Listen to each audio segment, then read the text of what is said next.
the language of the program, because once you know what words are used, you can look up anything on the fly. The design stuff comes easier after you are comfortable with your tools. Hey, I'm Nick Armstrong, and this is the Fort Collins Comic-Con podcast, where we talk with creatives and creators in our community. And today, we are here with Clarissa Tanis. Clarissa, tell us about you and your art and your store. Hi, so yeah, I'm Clarissa. I run Cat's Critters. Right now, I am doing 3D miniatures for tabletop RPGs, Dungeons and Dragons, Pathfinder, that sort of thing. I print them, I paint them, I design them now. And yeah, I've been enjoying getting into it. What got you started in the realm of creating tabletop miniatures? And you do the 3D designing of them, right? I do. Yeah. So yeah, I got into tabletop RPGs in college, and it's just kind of been a slow build of from painting to then I got a 3D printer, and then it's like, if I have the 3D printer, I might as well also learn how to design my own. And yeah, from there it just snowballed until now I have a store in my mini factory, and I'm gonna be at the con. Have you, I'm assuming you play D&D. Do you play a lot of D&D? Have you gotten into like designing your own characters out of pewter and like? I started out painting the Nulzar's Marvelous Minis and the the little plastic ones you get at the local game store. And yeah, I didn't really do much kit bashing or like sculpting. It's a little too small for that. But once I learned how to do it digitally, then it became a whole lot easier for me. And yeah, I've really gotten creative with it. When you do play a tabletop, what cast do you usually play in? Usually I play support. I like the person with the big shield. I like random casters who don't just do the blasty. Yeah, it just kind of depends on what the whole is in the group. For me, it was the BattleTech, right? So I got into the little pewter figurines and was painting and creating different things. And kit bashing, as you said, there's so many different ways to approach it. And if 3D modeling had been more readily available for me, I think maybe that would have been a good pathway. But it's, how do you get the look and the feel? Because emotionality in terms of like creating a character, a scene, or even a piece of terrain or anything like that, creating that story and creating some elements to it that really drive it beyond like, well, this is a brick or this is a gelatinous cube. Like, how do you add in characterization or personification into your characters? Honestly, silhouette is a big thing for me. So I want it to be recognizable if there's no color at all, if it's just a flat picture. And then the next thing, I focus on the faces. I tend to work more creatures, so like weird dragons and horses and cats, that sort of thing.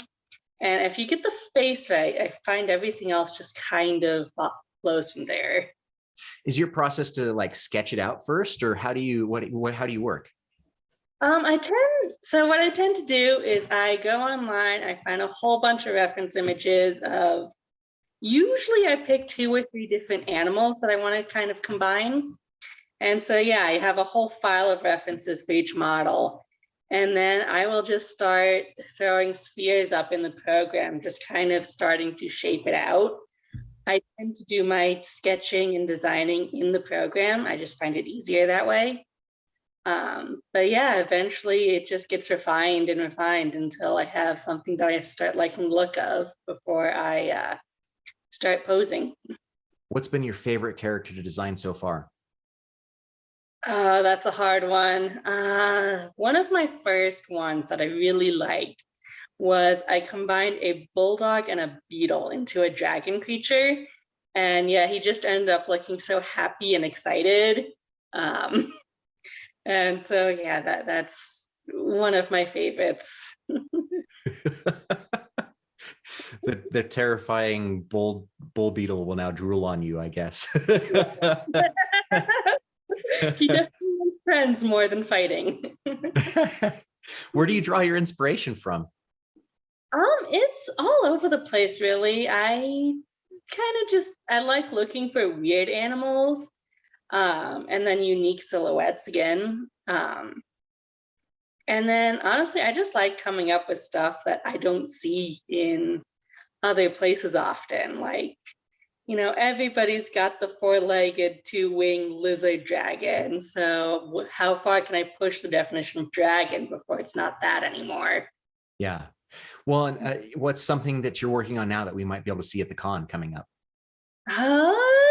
Okay, so the current one is my brand of unicorn. So I've kind of wanted something that isn't just, pretty fancy thing. So I'm actually taking inspiration from like rhinos and draft horses. So yeah, it's a very heavy set, very battle ready unicorn. What would you tell somebody who's just getting into 3D modeling or trying to create their own miniatures? Honestly, learn the program and then learn the language of the program, because once you know what words are used, you can look up anything on the fly. The design stuff comes easier after you are comfortable with your tools. Which programs do you use? Is it do you have particular programs that you like for certain elements or phases of the project? I tend to all use Blender because it was free and there's a ton of different classes and stuff on it. So it's a really good way to jump in, and it kind of does a little bit of everything. Where can we find more about you and your storefront? So I have a store on myminifactory.com. Search for Cats Critters. I also have an Instagram at catscritters1. Awesome. Well, thank you, Clarissa. I so appreciate you being here today. Thanks for listening to the Fort Collins Comic-Con podcast. Be sure to visit us at FoCoComicCon.com for more chats with local creators and creatives.